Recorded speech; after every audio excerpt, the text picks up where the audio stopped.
اقول له والله انا لو انا مستثمر ما احط دينار عندك. اوف. كم واحد دخل على الموقع، كم واحد طق اد تو كارت، كم واحد سجل، وبعدين نقول له شكرا سنتواصل معك اوكي. لما المنتج يكون متوفر. وتحتاج من اول شروه او اول استحواذ ما طلعت راس مالك او للحين انت خسران.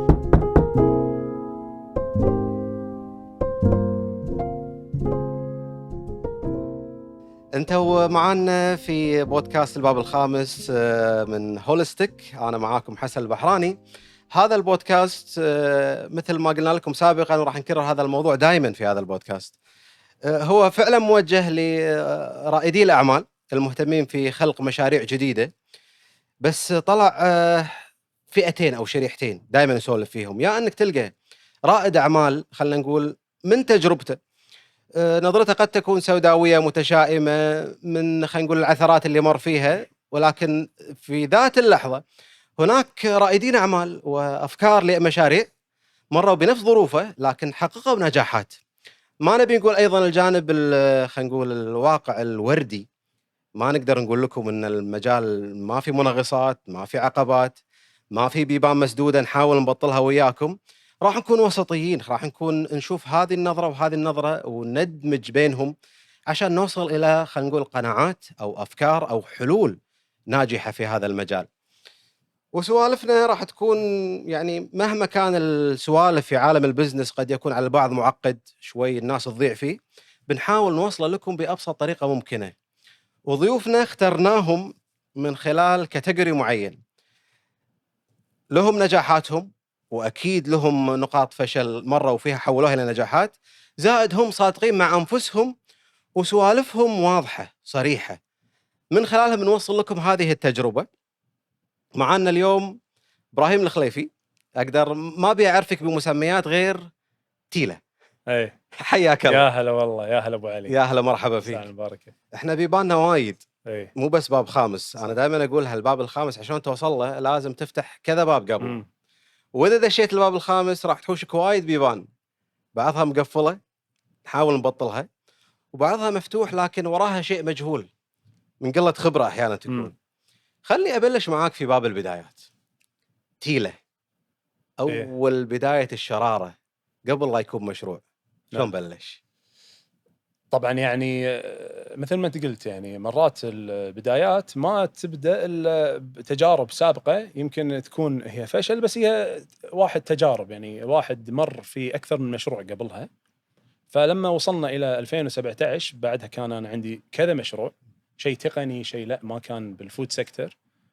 كانت تيله فكره ان احنا مجموعه يعني ربع اصدقاء، فعندنا فكره ان ليش ما نسوي تطبيق العاب لا علاقه بان يساعد الناس على سهوله الطلب.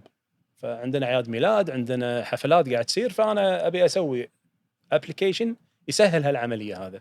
ف 2017 كان احنا 3 شركاء، عبد الوهاب الخليفي ولد عمي، ويحيى الرفاعي كان هم عنده تجربه جيده في الاعلام، كان مخرج في سوارش عيب.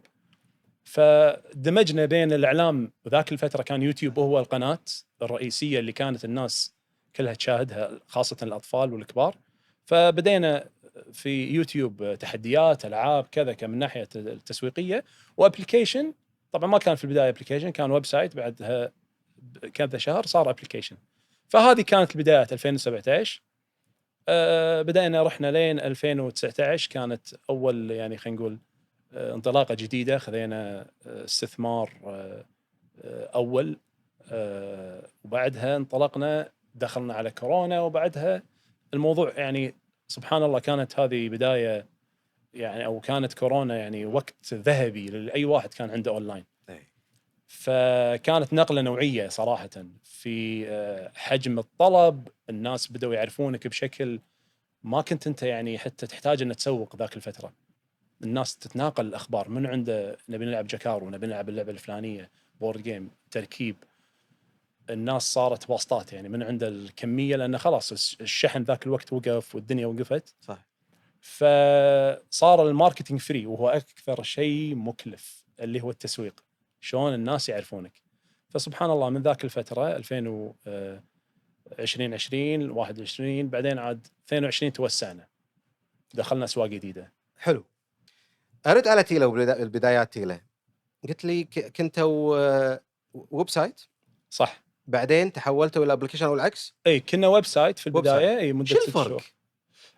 والله اني ابدي الفرق بويب سايت او ابدي ممتاز. بابلكيشن. شوف يعني خلينا نرجع يعني اليوم، لو انا بتكلم على اليوم الصوره مختلفه تماما.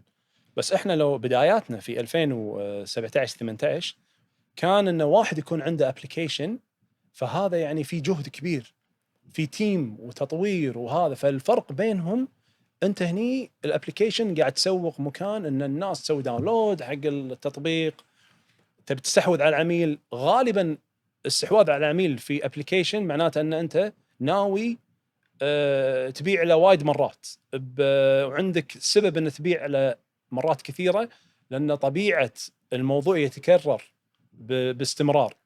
غير لما انا مثلا تطبيق اشتري فيه ما ادري منتج معين، ابي اشتري مثلا خلينا نقول عطر معين، خلاص انا داش الموقع هذا بشتري العطر الفلاني، يمكن اشتري بعد 6 اشهر المره الجايه، فما احتاج ان اكرر العمليات الترانزاكشنز عندهم.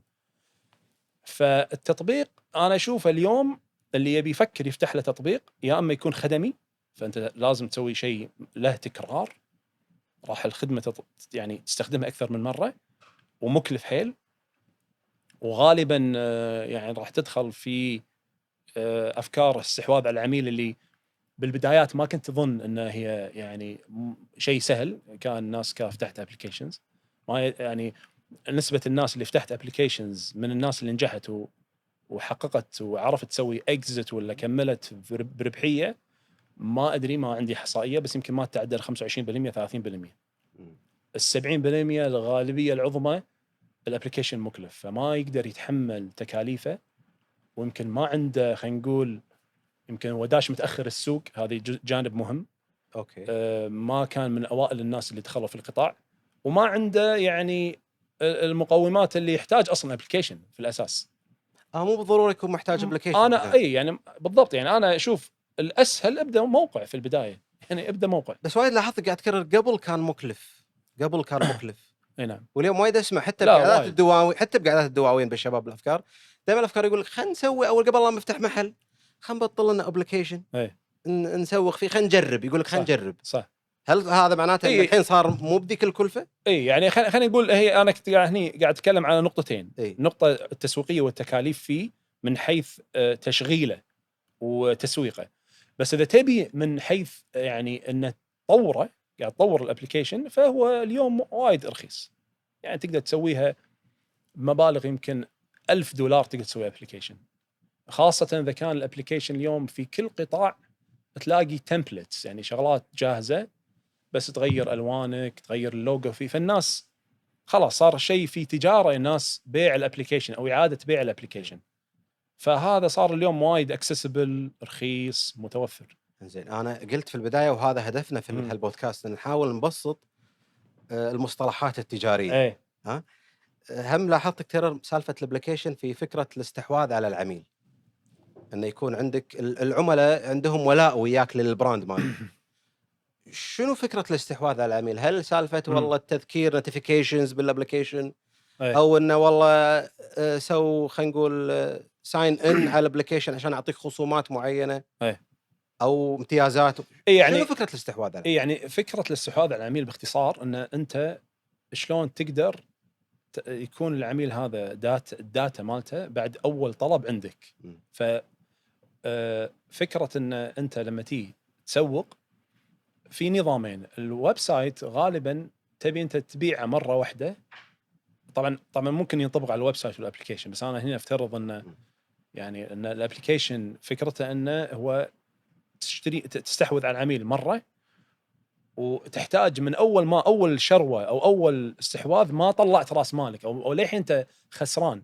يعني انا ادري، انا مثلا اقيسها على تيل، احنا من ثالث عمليه شراء احنا نبدا نطلع تكاليف او نبدا نطلع ارباحنا. طلبات من خامس عمليه شراء، وهذا ما قالوا يعني خامس عمليه شراء هني يبدا الربحيه تصير يعني يصير الموضوع له جدوى. فهو غالبا مكلف حيل في استحواذه، يعني ان انا صرفت عليك مبلغ كبير، بالمبلغ اللي انا صرفته انا للحين ما طلعت يعني ما يساوي العائد اللي ياني. الويب سايت هي فكره، يمكن انا ببيع منتج، اشوف في اول بيعه هل لما انا بعت العطر او بعت المنتج الفلاني هذا اللي عندي سكرت قيمه الاعلان وسكرت التكاليف الرئيسيه، معناته انا ربحان. انا هني تمام خلاص، ما لازم افكر بالبيعه الثانيه والثالثه، مع انها مطلوبه وزينه، بس من اول بيع انت لازم تكون تمام. اوكي. فهذه الفكره. اما الابلكيشنز غالبا لا، طول على ما تطلع، يعني تجيب بريك ايفن، انك انت أوكي. تبدا تطلع ربحيه. هذه شغله وايد مهمه، يعني حتى قبل لا نطلع من باب البدايات، سالفه انت قلت لي عشان اربح انا قاعد اغطي تكاليف الاعلان والماركتينج، ايه. تكاليف تصميم الابلكيشن او تصميم السايت، غير تكاليف خلينا نقول الاستيراد والتصدير والتسويق وخلاف هذا كله. امم هذا كله داش من ضمن الربحيه وحساب هامش الربحيه. تمام. هذه كلها بيانات، صح. كلها ارقام، نعم. كلها دراسه. امم صحيح. البيانات اللي انتم اعتمدتوا عليها في الانطلاقه لما قلت تيله، امم والله ها ايش بتسوي تيله؟ والله ببيع العاب. ايه. تمام. فانتم فكرتوا اكيد بتسويق، ابراز علامه تجاريه، فصار عندك انا تعال انا بعت اول بيعه ثاني بيعه للحين ما غطيت شيء. بالضبط. هذه كلها المفروض مدروسه. لا تعرف والله ما هي مدروسه، ما هي والله مدروسه. ما هي مدروسه. عاده رائد الاعمال عنده كذي، يعني يحس ان انا القطاع اللي انا داش فيه اظن ان انا وقته زين، وعاده يبي يكون يعني هو الاول في الشغله اللي يبي يدخلها. طبعا دائما انت لما تكون الاول وايد مبكر هذا مو زين، وانت تكون متاخر معناته ففي الوقت المناسب. احنا كنا نظن ذاك الوقت انه هو الوقت المناسب لاكثر من سبب. يمكن عندنا احنا كان خبره شويه في القطاع نفسه اللي دخلناه، يعني شريكي عبد الوهاب الخليفي كان هو اللي انتج وفكره كويتي ديل كانت اللعب بالدواوين ذاك الفتره، مناطق الكويت وكذا. فهذه كانت باع منها ارقام ما شاء الله كبيره حيل، وباعها حتى سوى كولابوريشن مع زين ووزعتها وشرتها منه. فقال هذا قطاع ممتاز على منتج واحد. إيه. فما بالك لو انا دخلت فعرفنا القطاع من حيث ان انا كنت احد فانا الوقت المناسب انك تدخل السوق اللي انت فيه، مهم. بس بنفس الوقت ما في شيء مدروس. يعني ما اقدر اقول انه والله احنا لا درينا ان الابلكيشن هو غالي نسبة الى الموقع، ما كنا ندري كذي. يعني قط اوكي. نفسك وشوف شو يصير يعني. اكتشفنا بعد الاطراقات يعني. اي بس لحظه في شغله ايه. وايد مهمه هني. سالفه ان داش باحساسي، هو حلو ان الواحد يبادر، هذه فكره رياده، ان تكون رائد في العمل صح. هذا نفسه. تجربه جديده، قطاع جديد داش فيه، بس ما مو كافي اعتقد الاحساس. يعني في شيء كان مفروض عليكم انكم تدرسون جدوى هذا العمل في البدايه. اي نعم فعلا. فمو معقوله ما في ارقام داتا، اي. السوق يتحمل ما يتحمل، مم. ايش كثر في لا اموال شوف، داشه طالعه على هذا انا خليني القطاع. اقول لك على شوف، هي اليوم انا اساس ادخل قطاع اي. مهم جدا ان يكون عندي بيانات اوكي. اعتمد عليها، وعندي بيانات اقدر من خلالها اعرف حجم القطاع اللي انا فيه. مهم. صراحه للاسف اليوم عندنا بالكويت للحين ما عندنا مكان انا ممكن افتح بابليكلي موجود، وهي المعلومه اصلا يعني معلومه مفروض يعني تساهم في تنميه القطاعات، زائد ان تسهل علي الوصول الى المعلومه الصحيحه. يعني اليوم انا اللي قاعد اشوفه في السوق ان يا واحد فتح مصبغه، 17,000 واحد فتح يمه.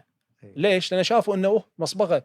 شركات التوصيل السيارات تو قبل فتره قالوا اليوم الاول 1800 رخصه تم انشائها، بس لان اليوم الاول ان احنا فتحنا. ليش؟ لان كانت مسكره فتره كبيره.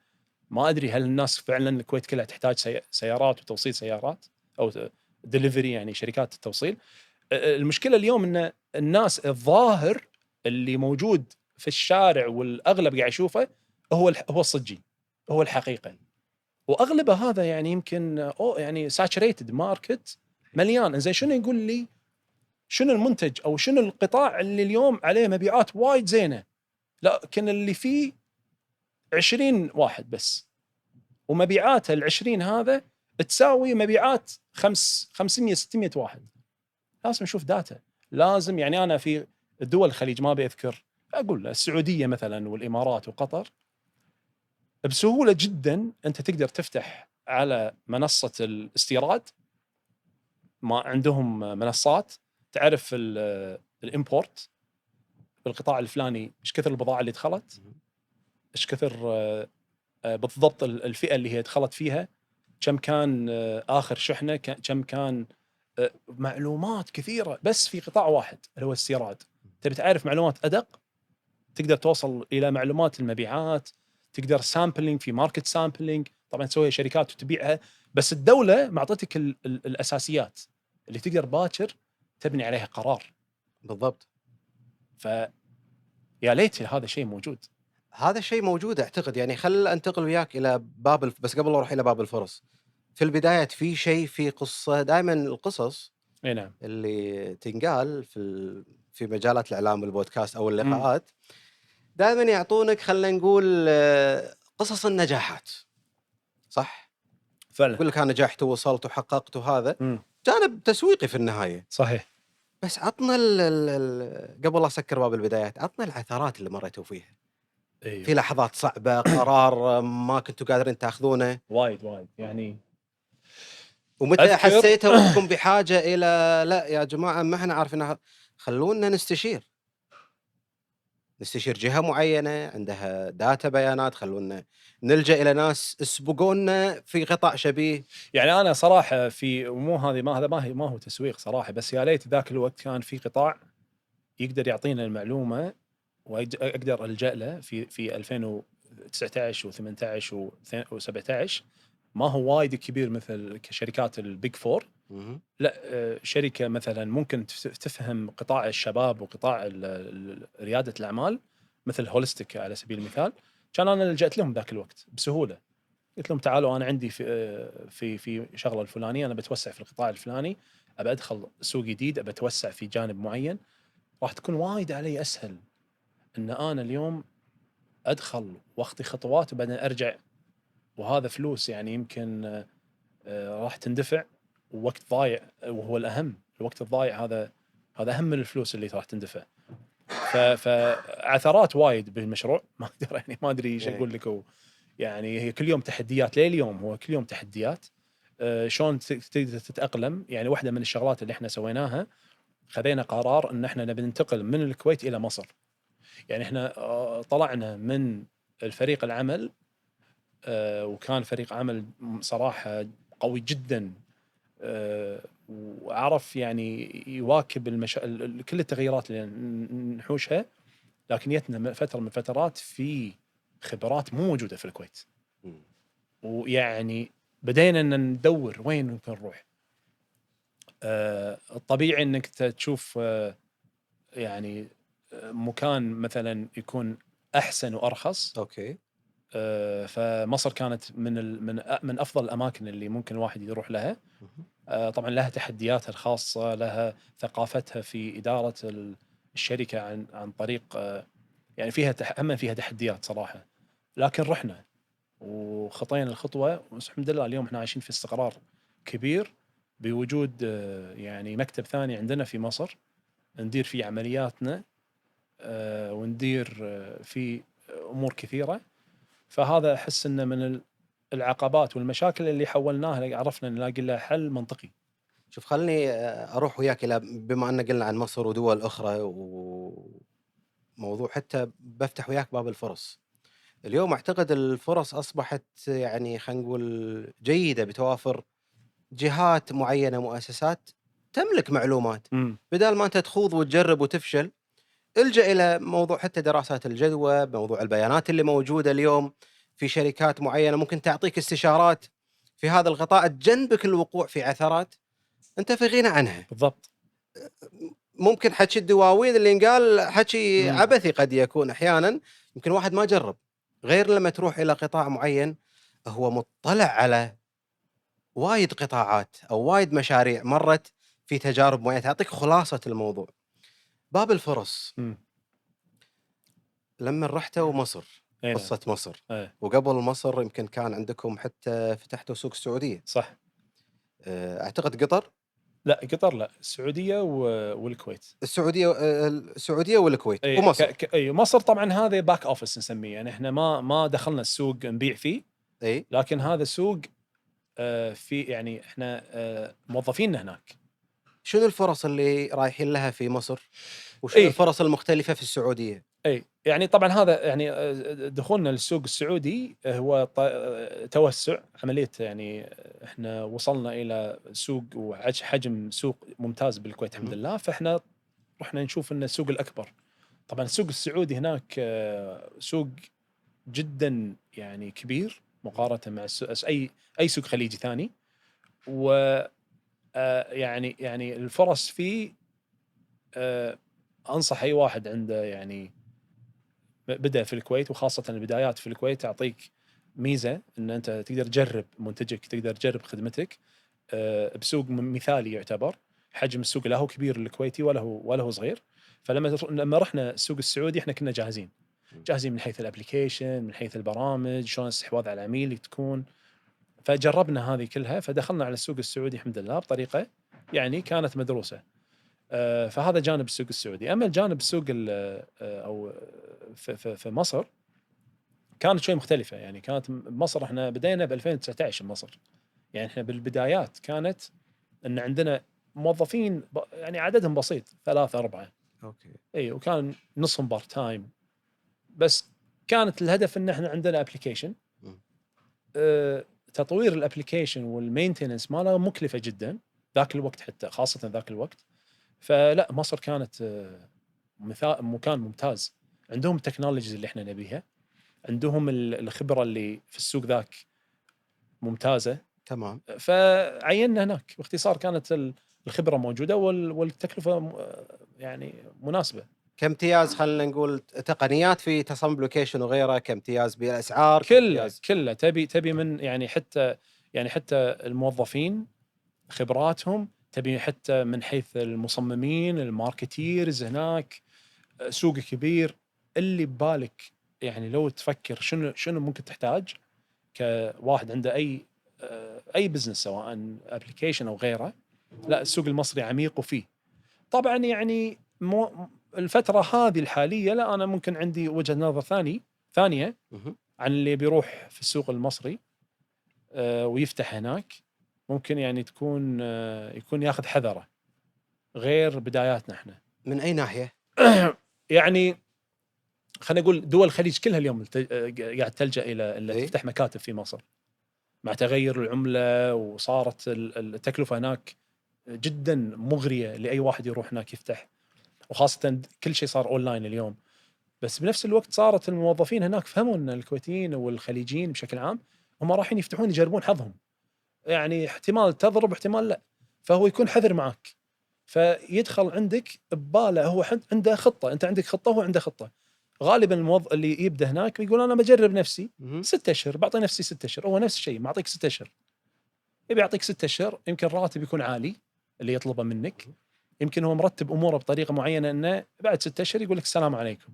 ف يعني هم من هذا يعني اداره الموظفين هناك لها تحدياتها. زين، ما هذا هي يجرني حق سؤال وايد مهم. ايه ايش كثر رائد الاعمال او التاجر في قطاعات مختلفه اذا قاعد يجرب بزنس يعني يتفرد في هذه الخدمه او هذه السلعه ويبي يتوسع من ناحيه انه يلقى فرصه، ايش كثر مهم انه يكون هوليستيك، انه يكون شمولي من اي ناحيه؟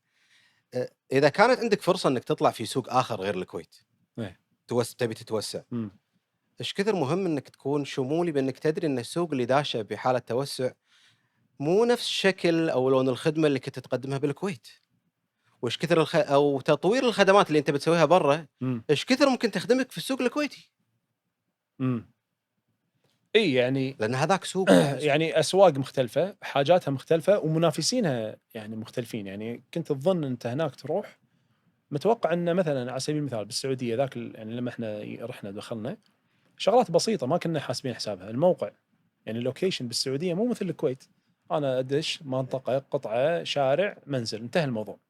لا هناك يقول لك في لوكيشن، فانت لازم السيستم مالك يقبل ان انا احط موقع معين، خريطه، واحط البن على مكان اللي انا فيه. لان اوكي. هناك والماب المدينه أوسع كبيره جدا، وشريحة. دوله كبيره جدا.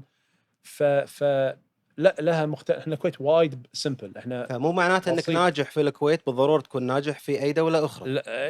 يعني بس الكويت تعكس يعني مثلا خلينا نقول يعني تعطيك انعكاس جيد. يعني لو تروح في دول ثانيه اي يعني بدايتك بالكويت مو شرط انك تنجح، بس يعني انا انصح انه ابدا بالكويت، لا تبدا بمكان ثاني.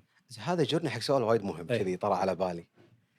العميل في الكويت مم. شو اللي يميزه عن اي عميل في اي دوله اخرى او قطر اخر؟ يعني لما اتعامل مع عميل كويتي ومشروع كويتي قد يكون ناجح ورابح وعندي أه. ولاء في عملاء معينين، أه. تمام؟ القوه الشرائيه والله قد وايد تكون. في ايش وايد كثر هذه الاشياء لازم تدرس لما تتوسع كفرصه أه. انك تبحث عن فرصه اخرى.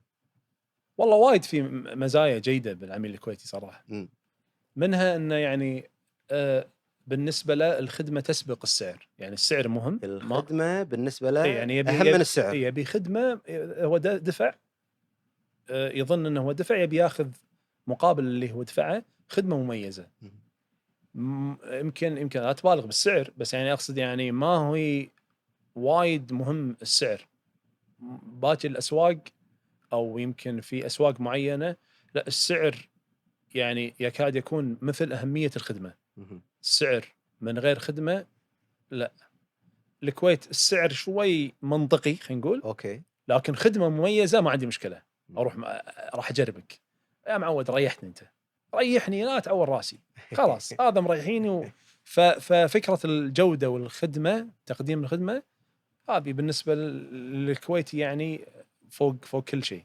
اظن حتى في باقي بس انا اتكلم على خلينا نقول القطاع الاشمل او الماركت ككل، هذه طبيعته. في شغلات ثانيه يعني بال يعني الكويتي او العميل الكويتي، ان يعني لما لو صارت معك مشكله يعني يتفهم ويقدر يفهمك اسهل، لان الطبيعه واحده. تمام. تباعد المناطق وحجم السوق وكذا يعني يعطيك طبقات مختلفه فانت قاعد تتعامل مع شرائح مختلفه من الناس، وقاعد تتعامل مع ثقافات مختلفه جدا. فهذا من جانب العميل. شوف هذه معلومه وايد مهمه، حتى لو يتابعنا وقاعد يفكر يبطل اي شيء انه يستفيد من هالتجربه، انك تركز على جوده الخدمه المقدمه. ويمكن العميل الكويتي مستعد يتنازل عن بالضبط. قيمه السلعه مقابل خدمه افضل، ما عنده مشكله في بالضبط. هذا. في جانب الفرص، يعني قاعد اتكلم على العميل في الكويت كذلك رائد الاعمال في الكويت. خلني اخيرك بين نوعيتين ومروا علي وايد، يعني يبدي يفكر ويدرس المشروع ويحط له بوينت ويحط له كذا واستراتيجيات معينه، لكن يخاف يتردد، يقول ها لا مو الحين مو وقته، لا ومحتاج خل ابدي ببجت اعلى. تمام. خلي يكون عندي داتا اكثر، يحاول يروح في نوعيه اخرى تيله الفكره اليوم كي يحاول يبلى راس مال من شركاء معينين ويدش السوق يجرب، شوف منو فرصه في السوق تكون انجح، والله المجازف ولا اللي دارسها خلينا نقول بالآلة الحاسبة والمسطرة. يعني انا مع اللي يقط نفسه، اركض اسعى. فكره بس ان الواحد قاعد يعني تسعى ورا اللي انت قط نفسك تجرب، راح تتعلم. يعني انت دراستك مو معناته انه يعني ما تسال، لا اسال استشير، بس حط لك فتره معينه، هي شهر انا بستشير، ما راح استشير سنه كامله وبدرس دش السوق. ابدا بعمليه بسيطه. يعني انا مثلا يعني واحد من الشباب يعني سالني قال لي انا عندي منتج الفلاني غالي ودي ابدا فيه، شنو تنصحني؟ قلت له وايد بسيط الموضوع، انت المنتج هذا مكلف بالنسبه لك؟ قال لي. قلت له اخذ صوره، افتح موقع، اوكي، حط صوره المنتج اللي انت بتبيعه، حط كل بياناته وامشي ولا يكون عندك المنتج لا تشتريه، وسوي ديجيتال اد، حطه بالانستغرام كأنك جاهز تبيعه. شوف كم واحد دخل على الموقع وكأنك بتبيعه، خلاص هذا هو منتجك. كم واحد دخل على الموقع، كم واحد طق اد تو كارت، كم واحد سجل إيه. وبعدين نقول له شكرا سنتواصل معك اوكي لما المنتج يكون متوفر. اوكي كذي انت عرفت المعلومه قبل لا تدفع دينار. ففي اليوم افكار وايد شلون ممكن انت توصل يعني تبدا، بس الفكره ابدا. لا يعني ما في بيرفكت تايم، ما في انه والله انا اليوم ايش رايك انا، وتحس انه تعرفه هذا اللي ما راح يبدا، اوكي تعرفه تقعد معاه عنده معلومات اكثر منك. اوكي هذا ما راح يسوي شيء. تقعد معاه تسولف ما شاء الله يعني دكتوراه بكل شيء، وكل كلامه كل ونظرياته كلامه سليمه صح 100%. صح صح صح، بس ما راح يبدا، ما راح يبدا طول ما. شو اللي ينقصه؟ هذه الشريحه هذه النوعيه شو اللي تنقصه؟ والله هي لياقه، الانتربرنور لياقه. إيه. طول ما انت يعني ما عندك مشكله تجرب وتحوشك مشاكل وتطيح وتقوم، هذه اللياقه. ياما طحنا بس تعرف تقوم، ما هي اخر الدنيا، عادي خسرت خير يعني. طول ما صحتك طيبه امورك زينه قادر تنام بالبيت ويعني وتصحى اصحى باكر حلها. فاقول ابدا، بس هذا اللي انا اقوله. لا تحط اعذار. زين خلني دام قلت اجدم تمام، بس هم في جزئيه حتى لو مهما كان يقدر يجدم في الموضوع ويدش في هذا المجال، تبقى امور المرجعيه وايد مهمه تكون موجوده. ايه يعني لا يقط روحه قط في النهايه في السوق، لا يقدم استقالته، ما له داعي مثلا يقول انا باكر انا خلاص انا لان بروح. الخساره صعبه في النهايه، خلينا نكون واقعيين يعني. خساره معقوله يعني، بالنهايه الواحد ما راح ياخذ قرض ويقدم استقالته ويقول انا ببدا مشروع خلاص انا لا. شويه منطقيه يعني، اقصد بدايات منطقيه. في بدايات دائما بتحط طاري، ايه دائما بتحط طاري. وايد تتكرر وايد يتكرر هذا الموضوع. قط استقالتك واجدم، لا بلش وصير مستقل في امورك. لا هذا يعني هذا شوي يعني شنو تهور رايك؟ وجنون، يعني تهور ما له داعي. يعني انت شوف كل مرحله لها يعني مثلا انا بدايه ما عندي وظيفه، اي توني انا جامعي، انت ما عندك اي شيء تخسر اصلا. إيه. كل ما الواحد يكبر عنده مسؤوليات، عنده عيال، عنده اسره، شويه الموضوع يكون يحتاج شويه يكون حذر. ما اقول لك روح وقط نفسك بس يعني اظن الموضوع 500 دينار 1000 دينار تقدر تسوي لك وايد اشياء، وايد اشياء، مشاريع ايش كثر قلت لي؟ ممتازه. 500 ألف دينار. بس لحظه خل اوقف عندها. وايد في نظره ان والله انا ما اقدر ابلش مشروعي الا لما يكون عندي مبلغ وقدره. ايه تمام.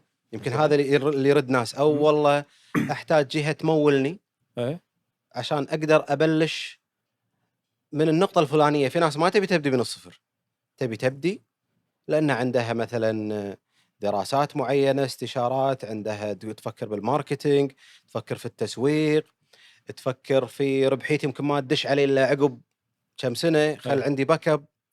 اليوم قاعد تقول لي رقم، تقول لي من 1000 1500 دينار اقدر ابلش مشروعي. بالضبط. اصلا لو تبدا كبير غالبا راح تخسر. يعني انت تكبر وحاط لك ميزانيه غالبا راح تخسر، لان التعلم يحتاج وقت. عشان تبدا وتروح تكون عندك مجال لك انك تعلم بمبالغ صغيره، لا تتعلم بكبير. وبعدين اللي يمشي وينطبق على المبالغ صغيره غالبا ينطبق على المبالغ الكبيره. دخلت ب 500 دينار لقيت الزباين فعلا قاعد تطلب منك، 5 قاعد يطلبون منك، 6 قاعد يطلبون منك باليوم، تمام. يا رجل 2 قاعد يطلبون منك باليوم، هذا زين. هذا وايد زين على شنو؟ على المبلغ اللي انت حاطه. اوكي. زين انا اخذت فيدباك منهم، عرفت انه اليوم هم في قطاع جديد اليوم او فكره جديده اللي هو المنتج الواحد. هو مشروع المنتج الواحد. ما لازم اسوي 17 منتج واحط لي ما اكبر محل بالكويت واجيب واسوي وديكور. ان شاء الله توصلها يوم من الايام، ان شاء الله يكون عندك محل بالافنيوز بالمحلات وين ما كان، بس هذا يبي له وقت، مو يوم مو داي 1 يعني. في منتج واحد، مشروع المنتج الواحد، ابدا بشيء واحد. الناس يعني واليوم اسهل مكان صراحه تاخذ فيه افكار تيك توك. افتح التيك توك بس تقلب تلاقي كل واحد قاعد يسوق منتج واحد. بس هذا المنتج الواحد سؤال، لانه في تركيز عالي تقدر تحط لك. انا ممكن الحين اي منتج قدامي ارد اقول لك هذا المنتج راح اقدر انا ابيع لك اياه، اعطيك جوانب فيه جديده ما شفتها انت، مع انه نفس الشيء انا قاعد اشوف نفس المنتج، بس لان قدره الماركتينج والسوشيال ميديا يقدر يطلع لك المنتج بطريقه جديده. اللي بقوله انه مو شرط تبدا كبير، ابدا صغير، منتج واحد، حط الديجيتال ماركتينج عليه، صور باعلانات، مو شرط مشاهير. اذا كان عندك مشاهير وتعرف احد زين، ان شاء الله الكويت يعني صغيره وكل واحد يعرف احد، حط عند شخص معين وجه هذا، خليه يعطيك اندورسمنت بسيط على المنتج، اخذ الاندورسمنت ولا اللي قاله عنه، حط الديجيتال ماركتينج، شوف وضعك. والله الناس شافتها ويعني وطبعا الديجيتال ماركتينج بالمبلغ اللي تحطه هو راح يكون، يعني حطيت 300 دينار بالشهر، راح يجيب لك مثلا خلينا نقول نسبة معينة، لها حسبة، يعني هي ما بيدخل بتفاصيل. اوكي. بس الفكرة انه توديك بعيد، اللي الصغير هذا المنتج واحد يوديك بعيد.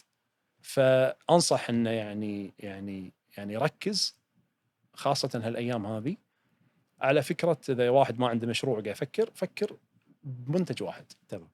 انا باب الفرص بطول فيه شويه، لان هذا اللي يعني يفتح عيون الشباب اللي داشين قطاع رياده الاعمال، لان نبغى نوريهم الفرص وين يوصلون لها، من باب كاستشارات. احنا اليوم حوارنا هذا بروح استشاره عقب فور فري. الدي تو سي مصطلح دارج، نبي نوضحه للشباب بابسط طريقه ممكنه. شنو هو الدي تو سي؟ يعني اليوم قطاع الدي تو سي هو فكرته دايركت تو كونسيومر، اللي هو براند واحد يخلق علامه تجاريه. العلامه التجاريه هذه فيها منتج 2 3 ماكسيموم 10، يركز على قطاع معين ويحاول انه يبيعه اونلاين. فهو يبدا دائما اونلاين، وماكو مشكله يروح بعدين يبيع محلات ويبدا يبيع في كل مكان، لكن في البدايه غالبا يبدا بموقعه هو، يكون عنده موقع، عنده أوكي. يبني علامه تجاريه. فهذا القطاع اليوم ليش يعني ليش اليوم الناس متحمسه يعني يكون جاذب؟ طبعا في امريكا القطاع هذا صار اليوم في شركات بليون دولار، وارن باركر هذا مال النظارات، عندنا تكرم جواتي، براندات مشهوره، في وايد براندات ما تستحضرني كلها. بس الفكره سهل جدا اليوم الواحد انه يبني علامه تجاريه، سهوله طبعا الوصول للديزاينز المختلفه، سهوله ان الواحد يجيب علامه من الصين يسوي لها كستمايزيشن ويلاقي حاجه في السوق. فهو فكرته انه جاي انا بنافس في قطاع معين بحاجه جديده اخلقها، وبيع على الاونلاين. وهذا يعني ميزته، بدال كانت خلينا نقول قبل فتره معينه يمكن 10 سنين كانت الوكالات العالميه مشهوره، كويتي راح امريكا بريطانيا جاب وكاله، وياب الوكاله، وطبعا لما تجيب وكاله غالبا يمكن الناس ما تعرفها، بس الوكاله ميزتها انه باني لك البراندنج، باني لك القصه، باني لك الموقع، فانت تيجي تسوقها. زين شنو الفرق بين ان انا اجيب وكاله وبين ان انا ابدا شيء جديد؟ اليوم انا ابدا شيء جديد وافتح وكاله، وايد صار ان افتح وكاله صار شيء سهل، مع سهوله الديزاين، ان انا اقدر اسوي لي ماي اون ديزاين، مع سهوله ان انا اخذ منتجات موجوده بس اغير الاسم التجاري فيها، اسوي لها برايفت ليبل من الصين، فاعطت اكسسبل او دخول السوق صار اسهل. زين شنو التحدي؟ التحدي انه وين تلاقي المنتج اللي انت تظن ان الناس راح تكون مهتمه فيه، يعني تدخل في قطاع معين. يعني انا اذكر ان خلال زيارتي الاخيره حق، احنا كل سنه في تيلا نروح نزور الشركات الكبيره في معرض المانيا، معرض المانيا العالمي للالعاب. فوانا كنت هناك اتمشى في المعرض، اكتشفت ان يعني لان هذه الفكره موجوده، طبعا موجوده عندهم بمراحل اكثر منه، فتمشي بين البوثات علامات تجاريه حيل كبيره، بس تقول له زي انا باخذ وكالتك، يقول لك اهلا وسهلا، يعني شكرا ان انت بتاخذ وكالتي. كثرة العلامة التجارية صارت ان الوكالة سهل جدا يوم تجيبها. اذا انت واحد رايح الى تقول انا ما ابي ابدا بشركة عندي، فانا اروح، فقلت له زين شنو المطلوب؟ قال لي سهل جدا، بس تسوي طلب ب 2000 الى 3000 يورو انت اخذت وكالتي. قلت له بس 3000 يورو؟ فتروح حق اللي بعده واللي بعده، تلاقي انه الموضوع الوكالات هي مو مثل اول. يقول لك روح واثبت لي من انت. طبعا غير وكالات انواع، بس انا اتكلم عن الوكاله اللي جديده، اللي يمكن هناك شكلها راقي وبوثها حلو وفعلا مصروف عليها من حيث الماركتينج و قاص لك الشوط الكبير، بس يبي يبيع الريال بالنهايه. فيفتح يبيك انت تفتح له اسواق جديده. زين هذا من وجهه نظر واحد. فاللي بقوله ان اليوم صار يعني كثره بالبراندات لدرجه ان البارير اوف انتري اللي هو سهوله دخول على السوق نزلت بطريقه كبيره. فما عاد اليوم في صعوبه ان انا اجيب منتج. زين شنو الصعب؟ صعب انه شلون تبني المنتج الى انه يكون يعني منتج عادي يمكن ما حد يدري عنه، ولا تشوفه بمكان علي اكسبرس ولا علي بابا شيء بسيط، الى ان تشوف المنتج تقول اوف والله هذا المشهور، هذا البراند المشهور. زين انا برجع حق تيلا بالسوالف في بالي، بس خل ان شاء الله اتذكر الموضوع. بس برجع حق الدي تو سي. احنا قلنا انك ممكن تجيب وكاله من برا، ملزوم ان مبيعاتك تكون بافرج معين. صح صحيح. صح. هذا الزام. وفي لاين ثاني هم انت عرشت عليه وابي تفاصيل فيه. بدل ما اجيب انا وكاله او براند، اليوم السوق المصانع مفتوحه، انا اقدر اخلق برودكت معين صحيح واعطيه البراندنج مالي. صحيح من غير ما تروح بعد، ومن غير ما اكون ملزم كذلك ب خلينا نقول افرج معين بالنسبه حق المشتريات. يمكن التصنيع راح يكلفني لا اكثر ولا اقل. اي لاين خلينا نقول في فرصه اكبر اليوم. اي وكاله براندها موجود خالص مسوق نفسه، او يمكن مو معروف عندي محليا بس انه كمصنع ولاين موجود، ولا انا ابدي اصنع من الصفر. يعني انا يعني اشوف تنطبق عليه نظريه دي تو سي نفس الشيء. اي انا اشوف هذا تاجر يا يبي يبيع منتج ويبي يطلع هامش ربحه.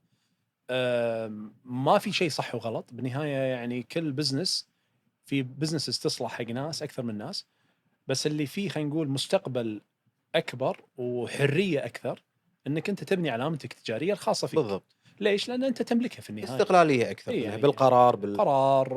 باكر احد يكلمك، انا اعطي وكالات لدول الخليج.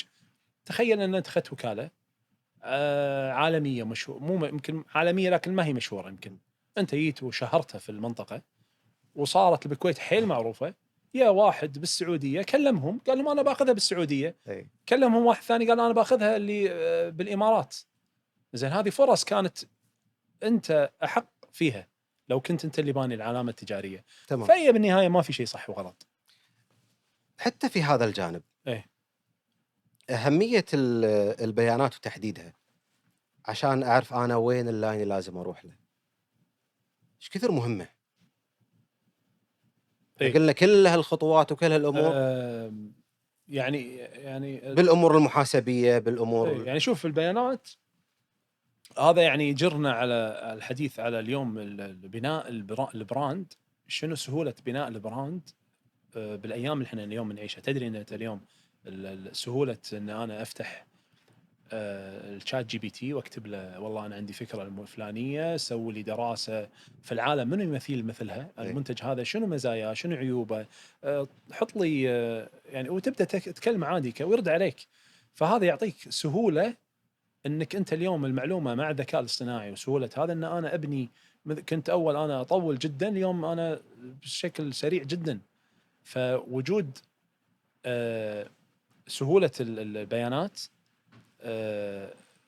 اتاحتها هذه تخليني ان انا اقدر اخذ قرار اسرع.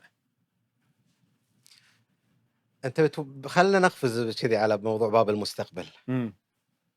هذا الباب اللي لما نفتحه في معطيات اليوم، وفي مؤسسات قاعده تشتغل على ستراكشر معين وقاعده بيانات تعطي نظره للمستقبل اوضح. يمكن قبل الصوره شوي فيها تجربه وخطا، اليوم نسبه التجربه والخطا قد تكون ضئيله، من خلال العوده الى استشارات معينه. الاي اي صحيح. في عالم البزنس ورياده الاعمال وتوظيف الاي اي في هذا المجال، يعني وايد نسمع في العلوم القانونيه وفي علوم معينه، في الكل قاعد يستهلك استهلاك عادي للمتعه. امم رواد الاعمال والبزنس إيه. يعني حتى في امور الاستشارات هم قاعد يساعد. شلون نقدر نوظف والله شوف الاي يعني اي اليوم ويسهل الموضوع يعني هذا الاي اي يعني هذا سوق، يعني مو سوق، خلينا نقول هذه نقله نوعيه في البشريه كلها. إيه. يعني اليوم قاعد يصير اليوم في الاي اي سهوله. اليوم عندك يعني قدره على ان انت مو بس انا، يعني الاي اي اليوم الليفل اللي انت قاعد تشوفه اللي هو بس ان انا اكتب له محادثه ويرد علي، إيه. هذا الليفل البسيط. طبعا في مجال كبير انك انت اليوم توظف موظفين عندك في الشركه يعتبرون موظف وله اسم وظيفي وعنده مهام، يعرف بالضبط اللي انت تبي منه، كل هذا باي اي. فتخيل اليوم حتى هذا يعني في مصطلح اسمه ايجنتس او اي اي ايجنتس، اللي هو الاي اي ايجنت فكرتها باختصار انه هو موظف او شخص عندك تعطيه انت شنو متوقع منه انه يسويه. وليكن مثلا شخص محاسب عندك، اوكي. تقول انا والله يا ايجنت انا اسويه اخلقه، اقول له انت ترى بعينك اليوم انك تاخذ ادز لك انا شنو تكاليفي شنو صرفت علي، بس تاخذه وتسوي لي بوك كيبنج، تاخذ المعلومات هذه ولا هذه تحفظها عندك. متى ما سالتك قلت لك عطني شنو اللي صرفته وباليوم اللي انا صرفت فيه، المفروض تجاوبني. فانا اعطيه اي شيء ما تعرفه وروح حق اي اي ثاني انا مسويه مره ثانيه، اوكي. معطيه اذا هذا كان مثلا مهمته بسيطه بس يدخل بيانات وهذا، لا انا معطيه واحد ثاني هذا مدير المالي مالي. المدير المالي لا والله هذا عنده صلاحيات اقوى ويقدر يدخل على معلومات اكثر يمكن الاول ما يقدر يدخل عليها، فانا اقدر اربط بينهم. اقول للموظف الاول اللي هو مثلا مره ثانيه انا مسويه، اذا ما تعرف المعلومه روح اسال فيها مديرك اللي هو ويجيب لي التقرير المالي ماله، يروح يسال مديره ويجيب لي يجيب بيانات اكثر، ويمكن يبني لي قاعده بيانات خاصه فيك انت بالشركه. تمام. فانت البيانات اللي عندك هذه اللي الداخليه ممكن تسوي فيها امور كثيره. ابي اعرف العملاء من كثر منو اخر واحد وش كثر اكثر واحد طلب مني. اذا هذه قاعده البيانات هذه يدخل عليها هذا الاي اي الخاص فيك. طبعا تشات جي بي تي ما يقدر، لازم انت تقول كل مره تقوم تعطيه المعلومه عشان يردها عليك. صحيح. اليوم مع الاي اي والتطور اللي حاصل خلال الفتره القصيره هذه ما هو صعب. يعني انا قاعد اقوله يمكن هي مو تقني، هو بس واحد يبي يفتح يعني بس يتابع شويه، ما في مو يمكن ديزاين اكثر من انه هو برمجه، هو ما فيها برمجه كثيره. شوف خلني اقول لك هذه نعطي هنتات حق الناس او استشارات في هذا الجانب. يعني اليوم اي بيانات اليوم حتى في ابسط الامور، مبيعاتك اليوم، ايه تكاليف التصنيع او تكاليف جلب البضاعه لمشروعك، هذه كلها المفروض تكون كابتشر داتا للاي اي. 100% ممكن تحملها عليه عشان بعدين حتى اي قراءات ما يعطي قراءات عشوائيه. صحيح. لان في النهايه اليوم حتى باستخدام العادي اليوم لو تساله اي سؤال اجابته قد تكون مختلفه عن نفس السؤال اللي انت ساله اياه. صحيح. بس لما يكون خاص لمشروعك، وهذه القاعده المفروض اللي نشتغل عليها اليوم. طبعا في شغله اسمها فاونديشن، يعني الاي اي هي فكرتها من انه هو مجموعه هو طبقات أي. ولايرز. اللاير الاساسي اللي تحت كلش هو الفاونديشن، حتى قبل ما نوصل اللي هم يسمونهم اللانجوج مودلز اللي هو الشات جي بي تي، جيميناي، هذول اللي جوجل عندهم واحد، فيسبوك عنده وحده. هذول طبعا دول قاعد يشتغلون عليهم، انا ما اكلمك هني، انا اكلمك القاعده الفاونديشن اللي انت يكون عندك قاعده البيانات مثل ما تفضلت. انا اي شركه اليوم لازم اسوي يعني احاول اخذ كل بيانات ما طوف شيء. سهوله اليوم ان انا اخذ بيانات في قطاع الاونلاين يمكن اسهل شوي. لو انا كنت عندي محل واوف لاين ومصانع وما اعرف ايش، يمكن الموضوع شوي لا لازم احط له اليه معينه شلون اخذ كم عميل دخل لي حتى لو ما شرى، شنو شاف شنو كذا. طبعا هذه مو سهله، بس يعني اليوم اظن تستحق تفكر فيها. شلون ابني قواعد البيانات عندي؟ راح احتاجها مو بعيد جدا، يعني خلال كم شهر اللي هاي السنه بسنتين بالكثير. اللي ما عنده هذه القواعد البيانات يمكن راح يكون متاخر عن منافسينه. هي تستحق مو تفكر فيها، تستحق ان تحطها في اطار التطبيق خلاص. على طول اليوم جاهزه في التطبيق. بالضبط. وحتى لو كان مرجعيه، احيانا في ناس قاعد تستخدم الاي كمرجعيه استشاريه صحيح. بطريقه عشوائيه، ما اعتقد ان هذا الموضوع سليم 100% اذا يعني كان موظف بطريقه سليمه. اي يعني اليوم في شغله يعني يسمونها الفاين تونينج مال الموديل. مم. يعني شويه هذه تقني، بس مصطلح ودي الناس تفهمه شوي. الاي اي شيء وايد، يعني يمكن يعرف كل شيء، يربط بين اشياء ويرد عليك بمعلومه، لكن المعلومه مثل ما تفضلت الاسئله بيننا يمكن اي تختلف الاجابات. صحيح. الفاين تونينج هي اضافه معلومات خاصه فيني، مهم. شخصيه فيني. يعني لو انا اليوم خلينا نقول بعين او بحط لي موظف مصمم ديزاينر، مهم. وانا عندي بوستات، عندي سوشيال ميديا بنزل فيه كل فتره بوست معين. اذا انا طريقتي البراندنج جايد لاين مالي والواني واللوجو ايدنتيتي مالتي لو احطه بشات جي بي تي ما يعطيني اياها، كل صح. مره يعطيني لون، كل مره يعطيني شكل. في طريقه وايد بسيطه، يعني تدخل على جوجل الحين تكتب بس ان انا اسوي عمليه الفاين تونينج، ان اعرف الاي اي على الواني واللوجو وكذا، صحيح. وخلاص يتعلمها مره واحده. اعطيه مجموعه كبيره من الصور اللي خاصه فيني كشركه، خلاص فهمها.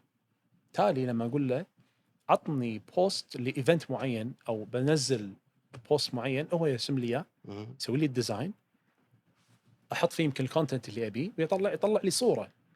فمعناته طلع من اطار انه هو ما يفهم لغتك والبراندنج جايد لاينز مالك وخلينا نقول الايدنتيتي مال الشركه، الدي ان اي، الى اليوم انه هو يسوي كل العمليات هذه بحرفيه، بس لازم اصلها البيانات. بالضبط. وفي النهايه يعني حتى نظرتنا للبيانات اليوم، كل المعطيات الان كمعلومات قاعد تدخل داخل السيستم. اليوم احنا قاعد نشوف مثلا، خلينا نقول المحل قد يكون اصل، العقار قد يكون اصل. اليوم لازم ننظر للبيانات انها اصل من الاصول، لها قيمه. والمسؤوليه الاجتماعيه في استخدام هذه البيانات ايضا عبء كبير، ف لازم يدار بطريقه سليمه في النهايه. يعني شوي احنا غافلين عنها صراحه بالوطن العربي، ويمكن حتى في عندنا بالكويت غافلين عن الموضوع.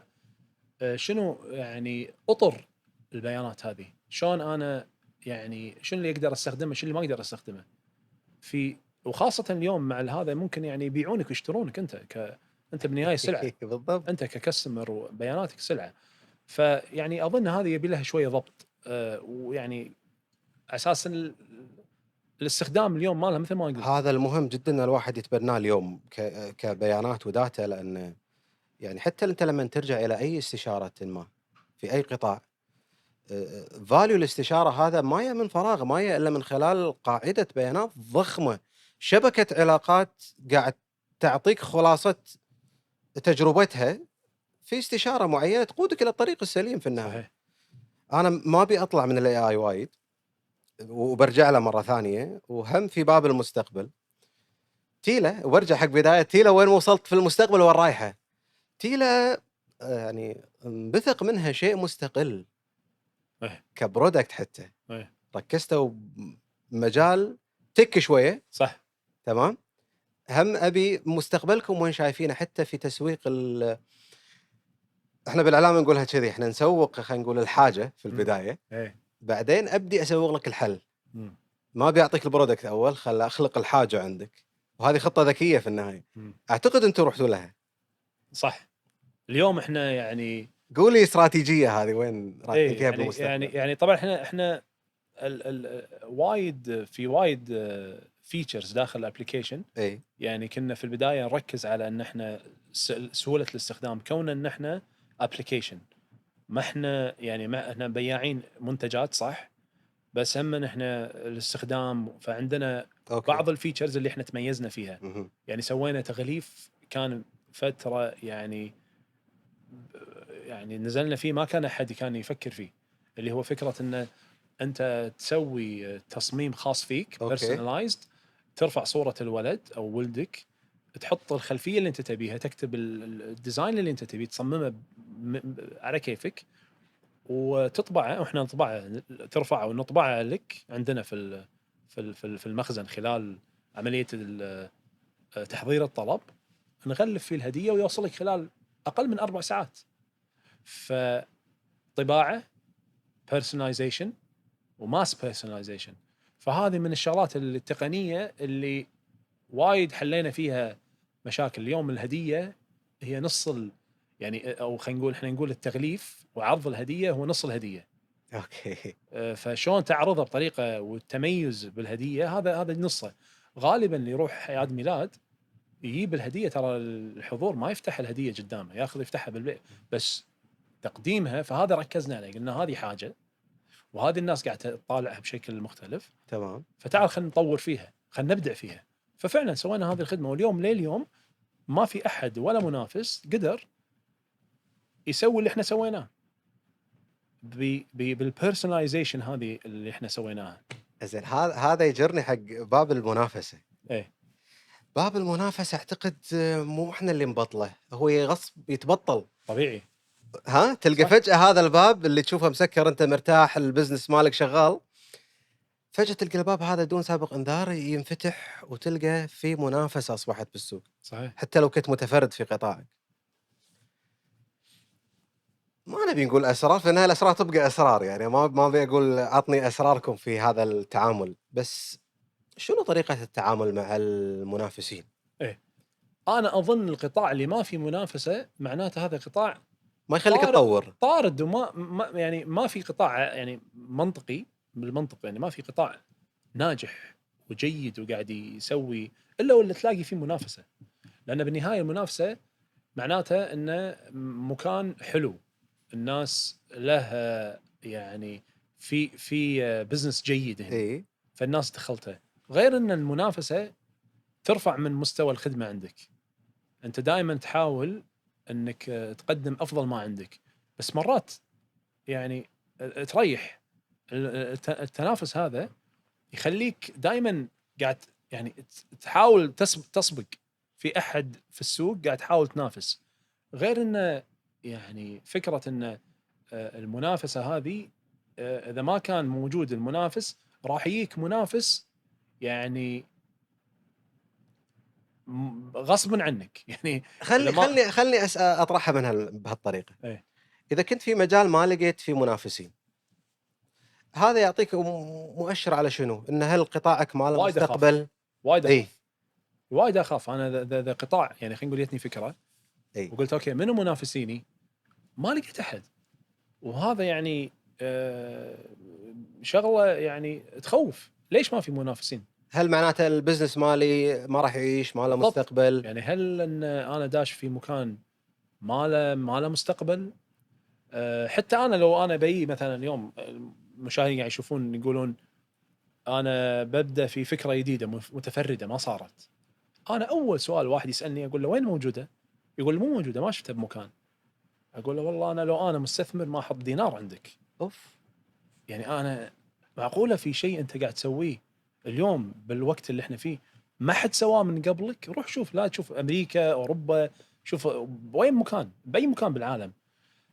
فكره ان انت داش في شيء اول مره يصير، انا اخاف، خاصه مع يعني يمكن في شيء شبيه تقدر تاخذ منه وتقتبس منه، بس شيء او ولا مره، تطوير على شيء اصلا او موجود. شيء بالضبط تطوير على شيء، بس فكره ما هي موجوده ولا هي ولا لها شيء قريب، معناته يعني ما في ماركت فاليديشن، يعني ما في احد قال ان انا هذا بدخل. فوايد اليوم غالبا التطوير الصعب جدا يصير في القطاع التكنولوجي. مم. هذا التطوير الصعب اللي يصير، هم انت الحين بتسوي شيء ما صار في الوقت هذا. انا اظن انه لا، ادخل على مكان في منافسه، حاول تلاقي الفرصه او الزاويه اللي ما حد شافها، وانت هني راح تقدر تنافس. يعني هذه تنقال يعني بالقاع بطرح الافكار، عندي لكم فكره لا صارت ولا استوت. ايه معناته الفكره ماتت من بدايتها. لا يعني ممكن انت تجيب فكره وانا اجيب إيه. فكره، لما نيجي نطبقها انت فكرتك راح تشوفها بشكل ثاني، وانا راح يكون بزنسين اصلا ما لهم علاقه ببعض، خاصه وقت التطبيق الدنيا تتغير. بس اللي انا اقوله يعني حاول انك انت تلاقي شيء ناجح، مم. وحاول ان انت تقول اوكي هذا صار. وحتى عاده احنا في الستارت ابس يعني في اي واحد يبي يعرض فكره لمستثمر يحط في احد السلايدز يقول انا هذا القطاع انا في امريكا وكذا وهذه امثلته، احنا في دول الخليج مو موجود، انا ببدا فيه. يستانس المستثمر انه عنده فاليديشن، خلاص اطمن ان انت اللي داش فيه منطقي، اوريدي في ماركت لها له. يبدا يسال نفسه يقول هل انت افضل واحد يطبق اللي انت قاعد تقوله؟ هذا موضوع ثاني. اي بس كون ان الفكره موجوده في مكان، هذا اطمئنان لي انا. فدائما احب الافكار عشان تختصر على نفسك. انت ممكن ممكن تخطئ دش في اشياء، واكيد الاخطاء وايد، فاختصر على نفسك. يعني العالم افكاره في مليون الف شيء ممكن تبدا فيه. ليش حشرت نفسك وبديت شيء يعني وايد صعب؟ شوف، هو في النهايه اساس اي فكره اذا انت ما عندك قاعده مستند عليها كبيانات تقدر تعتمد عليها تستشرف فيها المستقبل وشو ممكن يصير وشو المخاطر اللي ممكن تحوشك كتجربه، فكره فريده من نوعها، معناته انت ما تدري وين رايحه، ما لها بالضبط. بوصله ممكن تكون بشكل او باخر. خلي اروح على موضوع المخاطر. ما في مشروع يخلو من المخاطر، نعم. تمام؟ واحده من هذه المخاطر اسلوب ادارتها. مم. يعني انا من ضمن قصه تيلا، وانت قلتها في بدايات تيلا وخلني اخذها مرجعيه، انت وبديتوا في، خلينا نقول ركزتوا وايد على جانب الميديا، فعلا. رحتوا على اليوتيوب وكانت لكم تجارب اعلاميه من غناوي، ورحتوا حق الاطفال. ايش كثر هذا خدمكم كماركتينج، وايش كثر شكل عليكم خلينا نقول كمخاطر ان البادجت مالنا لا يا جماعه الخير وايد راح حق شيء مو وقته اي الحين. طبعا مثل ما قلت لك يعني في النهايه يعني في شغله وايد اساسيه ومهمه. انت اساس تبدا لازم تعرف منو العميل اللي انت قاعد تبيع له. بالضبط. فاليوتيوب هي قناه ممتازه جدا اذا تبي توصل حق الاطفال، بس في النهايه الاطفال ما هم اصحاب قرار. أي. ممكن يكون صاحب قرار ثاني يحن على الام والابو، اوكي. هذا اللي شفته بالتيله حاطين اللعبه الفلانيه ابيها. أي. بس في طريقه اسهل، تروح حق على الام روح نفسها دايركت. صاحبه القرار. أي. فتكتشف بعد فتره من التجارب ان لا، في يعني طرق تختصر عليك. فانت دائما موضوع كله هو عامل الوقت، ايش كثر انا ممكن اوصل. والوقت هو يعني كل شيء بالنسبه لك. يعني حلو ان تبدا مشروع وتعرف نهايته مبكر. يعني اذا مشروع، وانا سمعتها من ناس كثيره، ان المشروع اذا يعني اعطاك بوادر انه ما راح ينجح، اي. سكره. يعني حاول تبدا فيه، يعني عطى فرصه اولى ثانيه. بس يعني اذا فعلا ما قاعد يعطيك بوادر نجاح، انت تعرف انت خلني لا يعني ايش اقول لك، اي. لا تكابر عادي، اذا روح حق اللي بعده. خلني نسبق خطوه سكره بخطوه.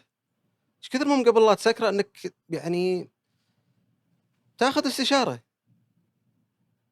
طبيعي اكيد يعني انت بعد ما تستشير بالضبط. وتستخير وتعرف السوق. بس انا اتكلم على ما خلاص انت خذيت الاستشارات والناس تقول لك سكر، او الناس تقول لك والله مو معلوم شنو اللي انت فيه.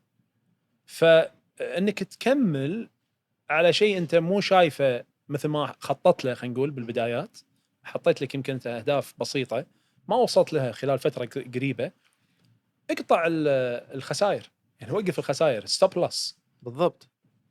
حتى على موضوع المخاطر، واحده من الاشياء اللي انا وايد اهتم ان اسال فيها واخذ هذه التجربه، سالفة القرارات التجارية، يعني أنت لما وهذا مؤشر إنه من تشوف علامات خسارة المشروع سكره، هذا قرار.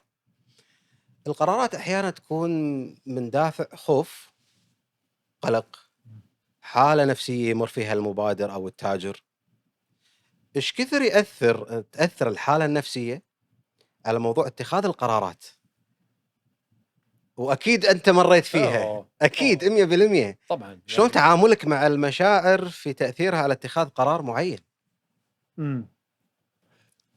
والله يعني هي يعني دائمًا البدايات غير مع الوقت يعني يعني في البدايات لمّا تجيك يعني هي دائمًا مع الوقت أنا أقول، مع الوقت أنت يصير عندك خبرة. نضوج، إي.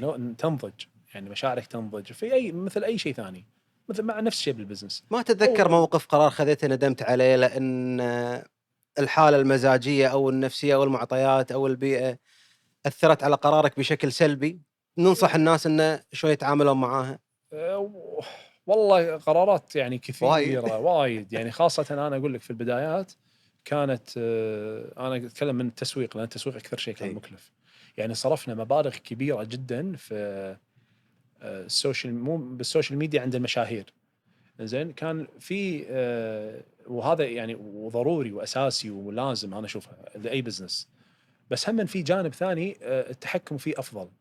اللي هو الديجيتال ماركتينج شلون تتعلم ان تسوق على الديجيتال ذاك الوقت كانت الطابع العام انه يا عمي الديجيتال ماركتينج لا المشهور يجيب لك 10 اضعاف المبلغ اللي تحطه فذاك الوقت يعني يعني هذا من الاشياء اللي احنا لو كنا احنا إي. يعني مستشيرين اكثر يمكن رايحين عند ناس عندهم خبره سبقتنا كان يمكن قدرنا ناخذ قرارات افضل. فاليوم السوق وايد خلينا نقول انضج وفلتر وايد ناس وطلع وايد ناس برا السوق مو لانهم مو زينين بس خلاص يعني السوق له حجم معين. أنت الحين يعني في تيلة عندكم تجربتكم، نعم. أكيد يمرون عليكم شباب عندهم أفكار، شلون شخصيًا تقيس إن هذا فعلًا مبادر كفكر، كتوجه، كفكرة مشروعه أصلًا شنو البلان اللي شايفه لقدام، ومتى تقول له مو ملعبك؟ اي يعني لأنه ما يصير يكون الكل مبادر ولا الكل فنان ولا الكل صح صح يعني في ناس خلينا نقول النصيحة تكون صادقة يعني.